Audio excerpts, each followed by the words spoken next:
Assalamualaikum warahmatullahi wabarakatuh. Perkenalkan, saya Arpandini, mahasiswi Magister Pendidikan Islam Anak Usia Dini, Universitas Islam Negeri Sunan Kalijaga, Yogyakarta. Pada kesempatan kali ini, saya akan membawakan materi saya yang berjudul Mukhtalifil Hadis, Al-Nasikh dan Al-Mansukh dalam Perspektif Hadis. Baiklah, langsung saja. Yang pertama yaitu pengertian mukhtalifil hadis. Apa sih pengertian mukhtalifil hadis? Mukhtalifil hadis adalah ilmu yang membahas hadis yang menurut lahirnya bertentangan. Kemudian untuk menghilangkan pertentangannya itu mengkompromikan keduanya. Sebagaimana halnya membahas hadis-hadis yang sukar dipahami atau diambil isinya. Juga untuk menghilangkan kesukaran atau menjelaskan hakikatnya. Selanjutnya yaitu kajian mukhtalifil hadis secara hadis mukhtalifil adalah hadis-hadis yang mengalami pertentangan satu sama lain. Namun, boleh jadi di antara pertentangan itu hanya terdapat kata do'imnya saja. Dan ketika ditelusuri sebenarnya masih memungkinkan untuk dikompromikan. Sementara menurut Nuruddin, hadis-hadis mukhtalifil ialah hadis-hadis yang secara lahir bertentangan dengan kaidah-kaidah yang baku, sehingga mengesankan makna yang batil atau bertentangan dengan nas-nas syarah. Kalau lebih jelasnya, tentang mukhtalifil ini adalah adanya pertentangan dengan Al-Quran, akal, sejarah, ataupun ilmu pengetahuan dari sains modern. Baiklah, lalu ada sebab-sebab mukhtalifil hadis. Yang pertama ada faktor internal hadis. Dan yang kedua ada faktor eksternal, lalu ada faktor metodologi, dan terakhir ada faktor ideologi. Biasanya terdapat ilhad atau cacat di dalam hadis tersebut. Nantinya kedudukan hadis tersebut menjadi dhaif. Dan otomatis hadis tersebut ditolak ketika hadis tersebut berisi dengan hadis sahih. Yaitu faktor yang disebabkan oleh penyampaian dari Nabi, yang mana menjadi ruang lingkup hal ini adalah waktu dan tempat di mana Nabi menyampaikan hadisnya.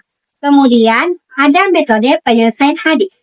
Pernyataan Imam Al-Syafi'i sebagai peringatan yang tegas dalam memahami hadis-hadis mukhtalifil, yaitu jangan mempertentangkan hadis Rasulullah satu dengan yang lainnya. Apabila mungkin ditemukan jalan untuk menjadikan hadis-hadis tersebut dapat sama-sama diamalkan, jangan tinggalkan salah satu antara keduanya. Karena kita punya kewajiban untuk mengamalkan keduanya. Dan jangan jadikan hadis-hadis bertentangan kecuali tidak mungkin untuk diamalkan. Selain harus meninggalkan salah satu darinya. Yaitu ada kitab-kitab mukhtalifil hadis. Ada 4 kitab menurut muhadits diantaranya yaitu Ta'wil Mukhtalifil Hadis karya Ibnu Qutaibah Abdullah bin Muslim Al-Naisaburi. Yang kedua ada Muskil At-Hatsar karya Abu Ja'far Muhammad bin Salamah Al-Tahawi. Yang ketiga ada Muskil Al-Hadis karya Abu Bakar Muhammad bin Al-Hasan bin Faruk. Selanjutnya yang kedua yaitu ada Al-Nasikh dan pengertian Al-Nasikh. Secara etimologis, nasikh berarti menghilangkan, mengganti, mengubah, atau memindahkan kata ini berasal dari kata naskah. Yang kedua secara terminologi. Yang kedua yaitu secara terminologi. Secara terminologi, nasikh adalah menaikkan atau menghilangkan hukum syarah dengan dalil syarah yang lainnya. Lalu, menurut Habib Muslim Al-Asbahani, nasikh bukan untuk membatalkan hukum, tetapi sebagai pengkhususan. Ad-Darkashi berpendapat bahwa nasikh adalah penguatan terhadap hukum yang berlaku, bukan pembatalan. Al-Syafi'i memberikan batasan pada nasikh termasuk pengecualian terhadap hukum umum oleh hukum khusus yang muncul kemudian. Selanjutnya yaitu ada syarat-syarat nasik. Yang pertama ada perintah dan larangan. Nasik dilakukan hanya atas dasar perintah dan larangan, bukan pada moralitas, ibadah, iman, janji, atau dalil yang digunakan. Lalu yang kedua, dalil yang digunakan adalah kitab syar'i.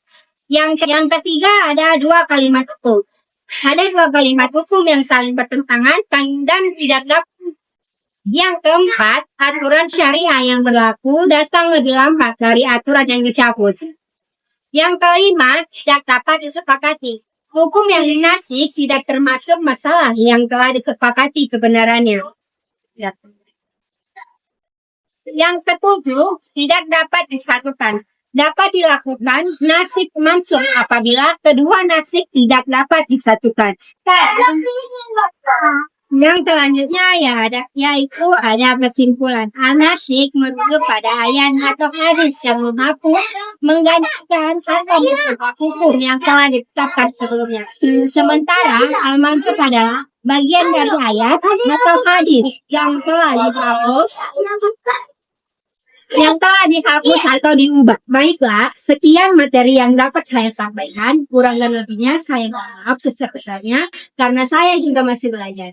Assalamualaikum warahmatullahi wabarakatuh. Oke.